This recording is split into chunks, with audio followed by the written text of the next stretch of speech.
नमस्कार फ्रेंड्स। आज हम बात करने वाले एक बहुत ही अच्छे सेविंग टूल की। कई बार ऐसी क्वेरीज आती है। हम हो तो गए हैं न्यूक्लियर फैमिली, बट स्टिल जो इम्पोर्टेंस जॉइंट फैमिली का है, ना केवल प्रैक्टिकल पर्सपेक्टिव में बल्कि टैक्सेशन पॉइंट ऑफ व्यू से, बिल्कुल आप समझ गए होंगे मैं आज बात करने वाला हूं एक सेविंग टूल एचयूएफ की। A must tax saving tool that need to be opted by every Hindu. Hindu इसलिए क्योंकि एचयूएफ की जब बात की जाए तो बात की जाती है हिंदू अनडिवाइडेड फैमिली की। और हिंदू अनडिवाइडेड फैमिली की जब हम बात करते हैं तो क्या ये एक प्रॉपर टैक्स प्लानिंग है? बिल्कुल प्रॉपर टैक्स प्लानिंग है। और प्रैक्टिकली अगर हम बात करें, एग्जिस्टेंस जॉइंट फैमिली का है वो टैक्स सेविंग के लिए एक बेहतरीन हमारे पास एक और परिवार का सदस्य है एचयूएफ के रूप में। एचयूएफ का अलग पैन कार्ड होता है। ऐसा नहीं है कि पैन कार्ड कर्ता का हो या किसी फैमिली में अलग पैन कार्ड बनता है। और पैन कार्ड अलग बनने से एक सेपरेट इंडिविजुअल जैसे हम होता है, हमारा एक अलग अलग इंडिविजुअल है, 10 जने फैमिली में है, 6 जने फैमिली में, उसी तरीके से एक और हम कह सकते हैं एक और मेंबर होता है हमारी फैमिली का, पर इसको जॉइंटली हम कहते हैं एचयूएफ। अब बात करते हैं कि एचयूएफ है क्या। एचयूएफ एक्चुअली एक फैमिली है, जॉइंट फैमिली है, जो कि कंसिस्ट करता है लीनियरली डिसेंडेंट, यानी कि जैसे फादर, चिल्ड्रन, ग्रैंड चिल्ड्रन, इस तरीके से एक कॉमन एंसेस्टर से जो आते हैं, उनकी वाइफ भी साथ में हो, अनमेरिड डॉटर भी। राइट। तो एचयूएफ जो है कोई ऐसा नहीं कि आपने कोई कॉन्ट्रैक्ट बनाया और कॉन्ट्रैक्ट से एचयूएफ बन गया, ऐसा नहीं, ऑटोमेटिकली क्रिएट होता है। और जब हम बात करते हैं कंडीशन की क्या होनी चाहिए, देखो, must be Hindu, including Jain, Buddhist, Sikh families. Right. But क्योंकि इनकी परंपराएं, ट्रेडिशन जो मैं बात कर रहा हूं, सब एक तरीके से आपस में मिलते जुलते हैं, they all are considered as Hindu for this particular saving tool, Hindu undivided family. और एक मतलब इसके अंदर दूसरी कंडीशन पे आते हैं, वो होता है को पार्टनर।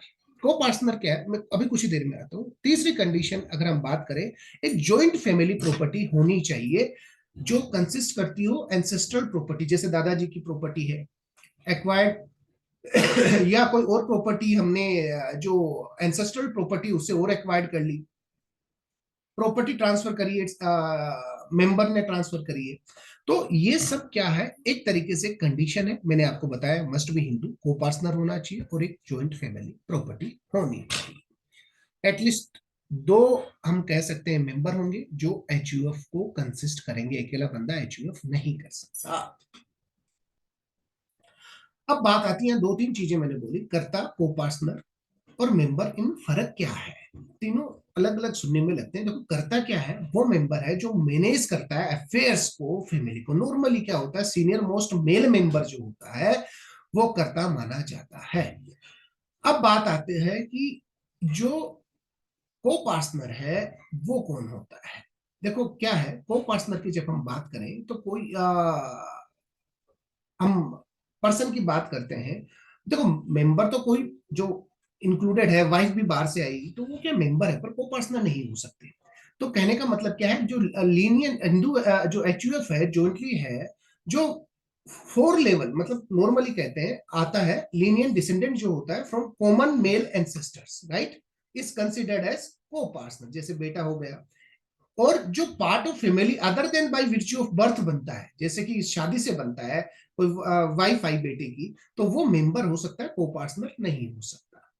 राइट। अब बात आती है कि कोई पर्सन अडॉप्ट कर लिया गया फैमिली में, वो भी को पार्टनर कहलाएगा, इवन दो वो बोर्न नहीं हुआ है।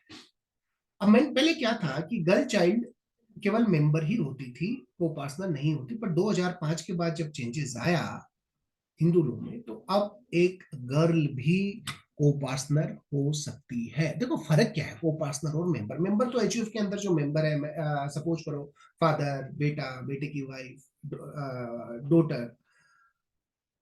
फर्क इतना है जो को पार्टनर है उनको राइट है, वो को पार्टनर पार्टीशन के लिए उनका वो डिमांड कर सकते हैं, right, they have right to seek partition of HUF, फिर जो हिस्सा करने के लिए बोल सकते हैं। बट जो मेंबर है उनको ये राइट नहीं रहेगा। तो ये तो फर्क हुआ। अब बात आती है एचयूएफ बने कैसे। अब क्या है, नॉर्मली कई कंफ्यूजन रहते हैं। शादी हुई, एक तरीके से फैमिली बनी, दो मेंबर हो गए, मेंबर है, एक को पार्टनर है, एचयूएफ क्रिएटेड, और एक स्टाम्प पेपर पे आप एक डीड एग्जीक्यूट करेंगे और एग्जीक्यूट करके एक पेन के लिए अप्लाई करेंगे। पर ध्यान रहे डीड थोड़ा सा हम एक प्रिकॉशनली बनाए। अब बनेगी कैसी, कॉर्पस कैसे आएगा, पैसा कैसे आएगा, बड़ा एक रिलेवेंट क्वेश्चन है, कई बार पूछा जाता है।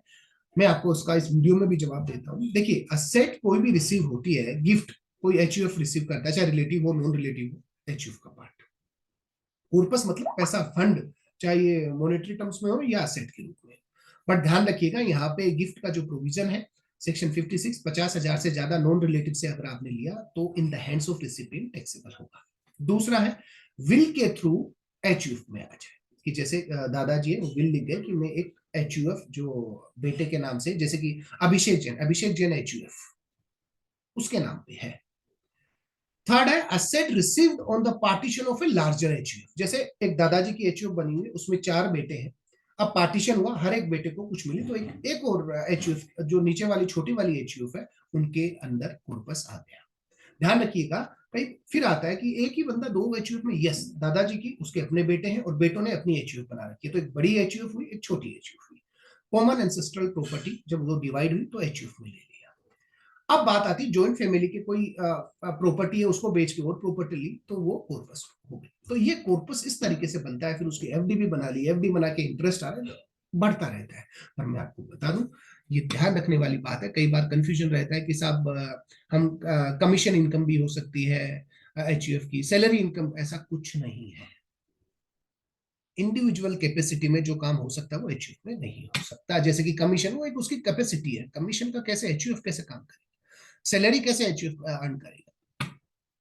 बात आती है आप क्लबिंग प्रोविजन जरूर ध्यान रखिए। जैसे अगर क्लबिंग प्रोविजन क्या है, जैसे कि रिलेटिव से एचयूएफ को गिफ्ट तो मिला, सेक्शन 64 है, क्या बोलता है, लिफ्ट तो मिला, एचयूएफ का कॉर्पस बढ़ा। पर ध्यान रखिएगा मेंबर अगर एचयूएफ को प्रॉपर्टी देता है और उससे कोई इनकम होती है तो क्लबिंग मेंबर के हाथ में होती है। इवन दो प्रॉपर्टी एचयूएफ के पास रहेगी बट जो इनकम है वो मेंबर की होगी। तो ये ध्यान रखिएगा क्लबिंग प्रोविजन। और किस तरीके से बढ़ा सकते हैं, बहुत ज्यादा एक और की इंटरेस्ट कैसे आएगा, मैं अभी इस वीडियो में कवर करता हूँ कुछ इंपॉर्टेंट चीजें, सभी तो बहुत बड़ा एक डिटेल्ड काम हो जाएगा। अब बात आती है इनकम कहाँ कहाँ से हो सकती है, हाउस प्रॉपर्टी से, रेंटल इनकम, अदर सोर्सेज से इंटरेस्ट इनकम, कैपिटल गेन, कोई प्रॉपर्टी बेची कैपिटल गेन से होगा, बिजनेस भी हो सकता है एचयूएफ का, बिल्कुल हो सकता है, हमने एक अचार पापड़ का बिजनेस किया हुआ मिलकर कर सकते हैं, छोटे उद्योग किए जा सकते हैं। अब बात आते हैं बेनिफिट क्या होता है एचयूएफ का।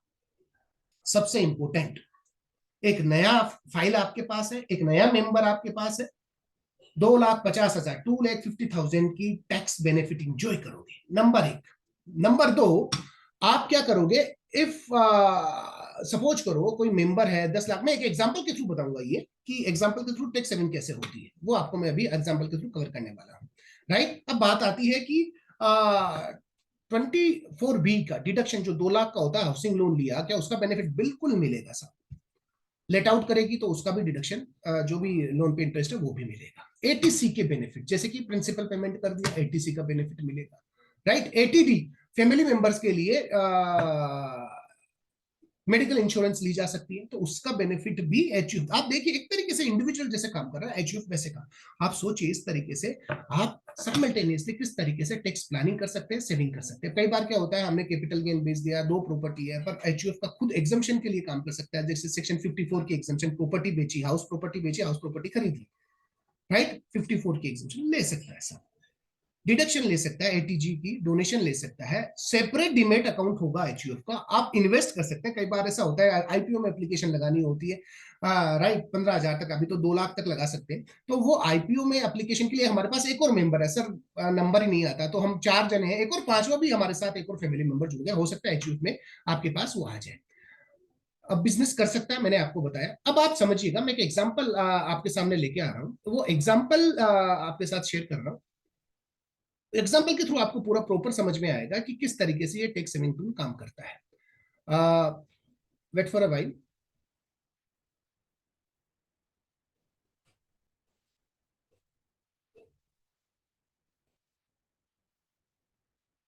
एग्जाम एग्जाम्पल आपके सामने लेके आ रहा हूँ, स्क्रीन शेयर करता हूँ आपके साथ।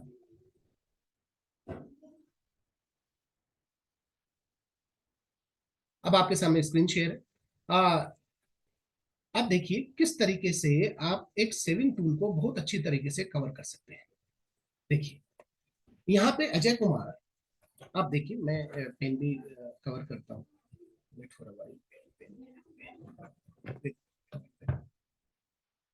वर्चुअल पेन टेकन, वर्चुअल काम सब हो गया। अब देखिए अजय कुमार की हम बात करते हैं, उसकी इनकम देखिएगा। सैलरी 20 लाख फास्ट कवर करते हैं, और इंटरेस्ट इनकम 10 लाख, राइट। अब देखिए पहली सिचुएशन क्या सिनेरियो, उसकी इंटरेस्ट इनकम भी, gross total income 30 lakh, deduction हमने 1,50,000, जैसे एलआईसी में हो चाहे प्रिंसिपल लोन हो कुछ भी, एटीडी मेडिकल इंश्योरेंस ली, टैक्सेबल इनकम इतनी, इतना टैक्स लगा 6,87,960। अब इसके पास अगर एचयूएफ है तो देखिए अजय कुमार का इंडिविजुअल ये 10 लाख की जो इंटरेस्ट इनकम, हम सपोज करो कि ये एचयूएफ की इनकम हो जाती, तो क्या होता, सैलरी इनकम 20 लाख, उस पे एटीसी की डिडक्शन ली 1.5 लाख, एटीडी की डिडक्शन ली एज इट इज 18,30,000, 18,30,000 पे टैक्स लगा 375,960। और ये 10 लाख की इनकम अगर एचयूएफ की हुई, वहां देखिए 10 लाख और 1,50,000 का हमने अलग से इन्वेस्टमेंट किया, समझिए एटीडी में कोई इन्वेस्टमेंट नहीं किया, लेट्स अज्यूम। इस पे टैक्स बना 85,800, आप समझिएगा, मैंने मार्क भी किया, taxability of HUF, taxability of Ajay Kumar.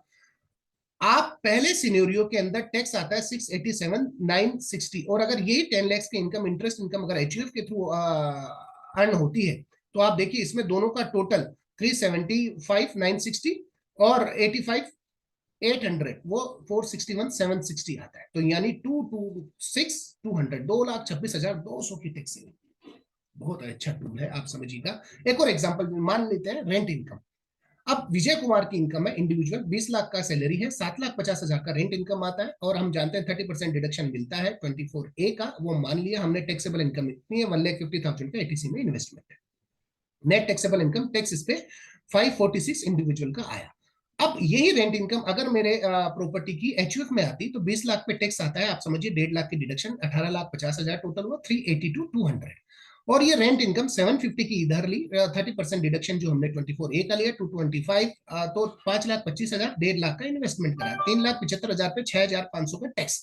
आप देखिए 5,46,000 पहले सिनेरियो के अंदर टैक्सेबिलिटी आती है ये वाले में, और दूसरे सिनेरियो में टैक्सेबिलिटी दोनों को मिला के अगर मैं कंबाइन करूं, क्योंकि दोनों आपस में फाइलें हैं, 388,700, 382,200 और 6,500, वो 388,700, तो टोटल सेक्स सेविंग आप देख सकते हैं 157,300, कोई छोटी बात नहीं है। ये 157,300 अगर आपके पास आते हैं, आप पीपीएफ अकाउंट खुलाइए, 10 साल तक इन्वेस्टमेंट कीजिए, वो ज्यादा ही करिए, आप देखिए किस तरीके से लाखों इंटरेस्ट फ्री इनकम आप कर सकते हैं। तो ये एक बहुत अच्छा टूल है एचयूएफ पे फ्रेंड्स। होप सो आपको ये वीडियो पसंद आया होगा, और आपकी अगर कोई क्वेरीज है आप जरूर कमेंट में लिखिएगा, और भी अगर अपडेट रहेंगे इससे रिलेटेड तो मैं जरूर डिस्क्रिप्शन में दूंगा। enjoy, stay tuned for latest update, thanks a lot, thank you, or don't forget to like and subscribe my YouTube channel, thank you।